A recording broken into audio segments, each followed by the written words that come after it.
Have you ever wondered, why is my life so hard? Why does it feel like everything is falling apart while others seem to have it easy? Why does it feel like I take 2 steps forward only to be pushed 3 steps back? If you've ever asked these questions, you are not alone. There was a man in the Bible who could have asked the same thing. His name was Joseph. Genesis 37. Joseph was his father's favorite, but because of this, his brothers hated him. One day, they saw their chance. They threw him into a pit and sold him into slavery. His own flesh and blood betrayed him. Imagine the pain, the heartbreak.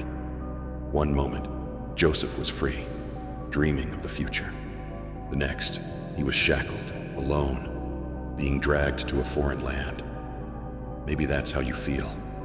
Maybe life has thrown you into a pit. Maybe people you trusted turned against you. Maybe you're carrying burdens you never asked for. But listen to this. Genesis 39:2.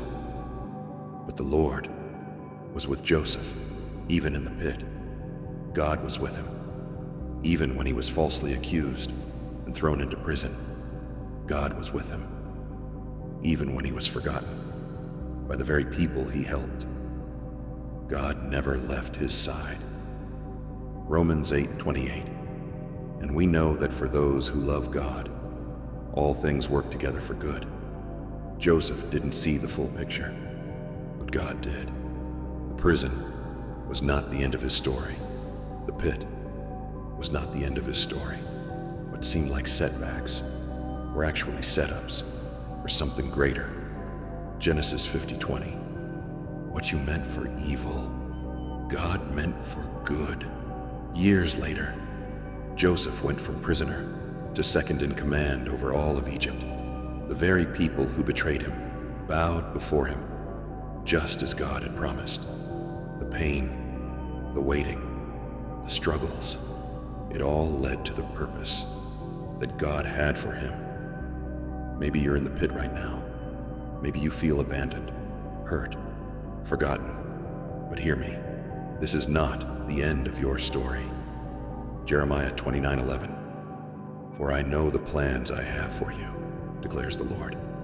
Plans to prosper you and not to harm you. Plans to give you a hope and a future. The hardship you're facing today might be preparing you for the blessing of tomorrow. Trust in God's timing. Trust in His plan. He is with you, even in the pit. Comment below. What is a hardship you're facing right now? Let's encourage each other in faith. If this message blessed you, share it with someone who needs hope today.